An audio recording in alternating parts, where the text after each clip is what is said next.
Bienvenue à une nouvelle vidéo de Sur la Trotte.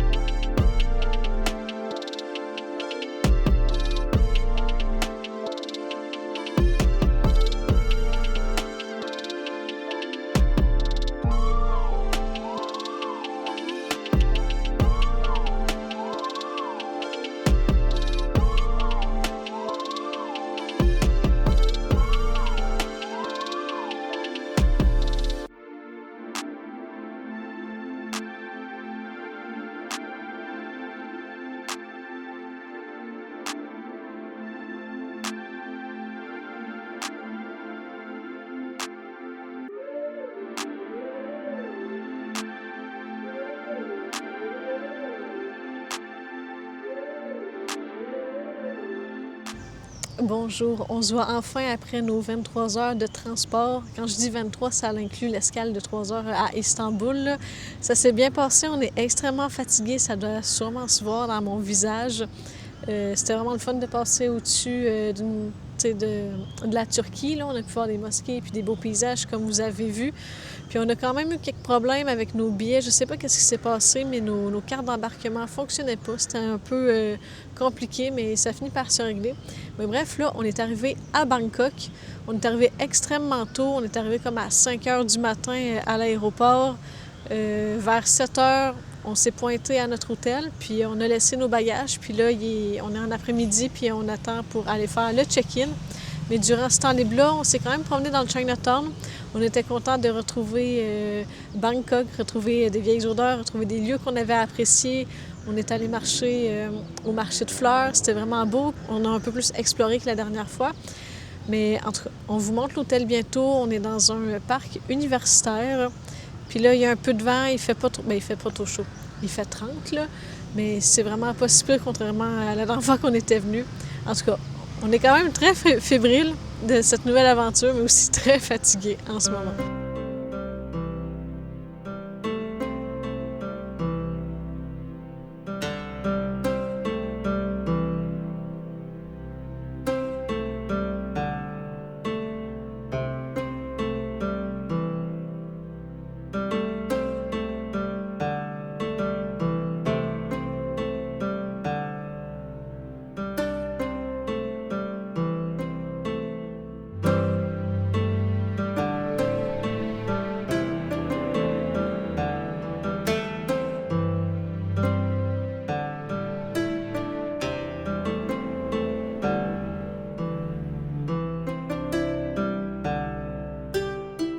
On dort tout proche de l'entrée du Chinatown au Ban 1668. Les photos étaient réelles. Là.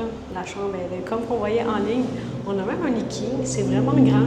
Mais ce qui a fait qu'on avait choisi cet hôtel-là, c'était vraiment pour le balcon puis la superbe vue qu'on a. On a un petit balcon comme ça, puis 2 fenêtres qui s'ouvrent avec une vue vraiment incroyable. Bon, là, on est rafraîchi, on a pris une douche, puis on va ressortir. On va aller trouver un petit snack pour casser la croûte. Puis ensuite, vu qu'on dort face à la gare, mais on a su, en regardant en ligne, qu'il y avait un petit musée à propos des trains, des gares, puis je pense que c'est la première de la Thaïlande. En tout cas, on va aller voir, puis semble-t-il que c'est gratuit aussi.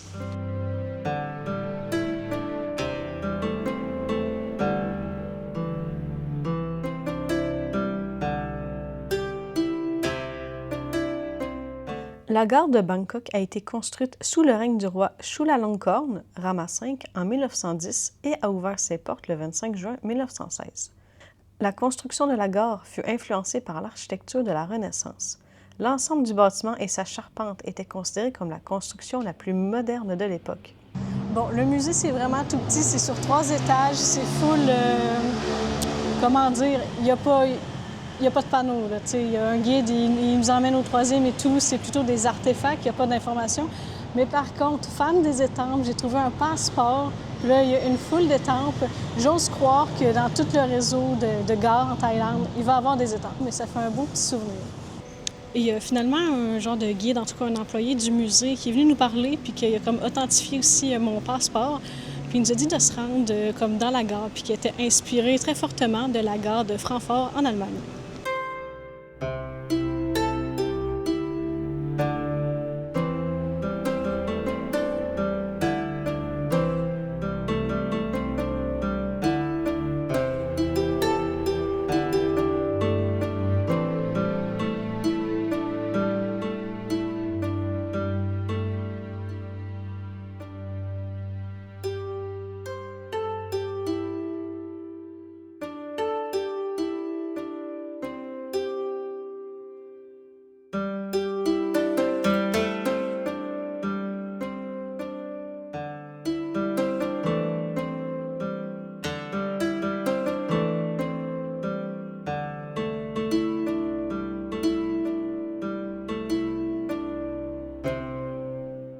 On est présentement assis le long du Hong Kong Canal. On a marché de chaque côté du canal pour s'arrêter, ensuite manger à un des petits restaurants qu'il y avait sur le long. Sur le long du canal, qu'est-ce qui est le fun, c'est qu'il y a des murales.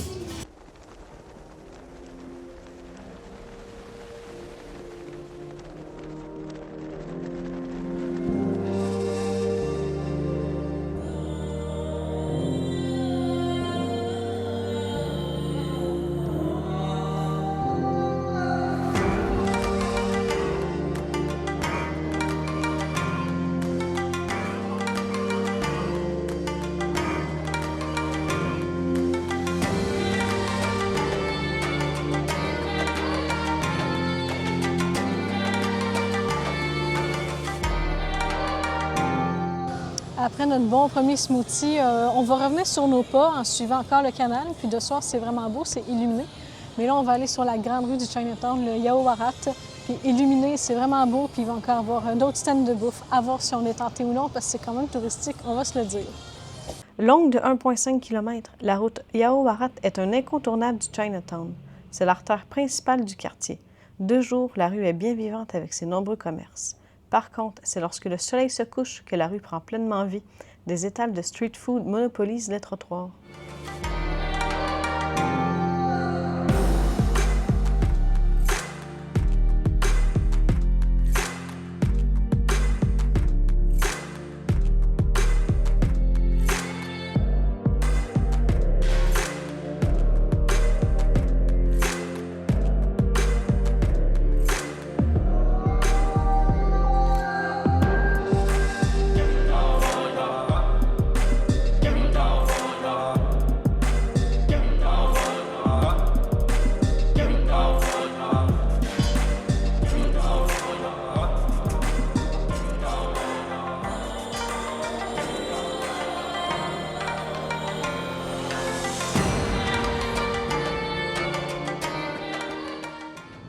Dans le Chinatown, il y a vraiment une multitude d'activités à faire. Il y a le Sampeng Lane.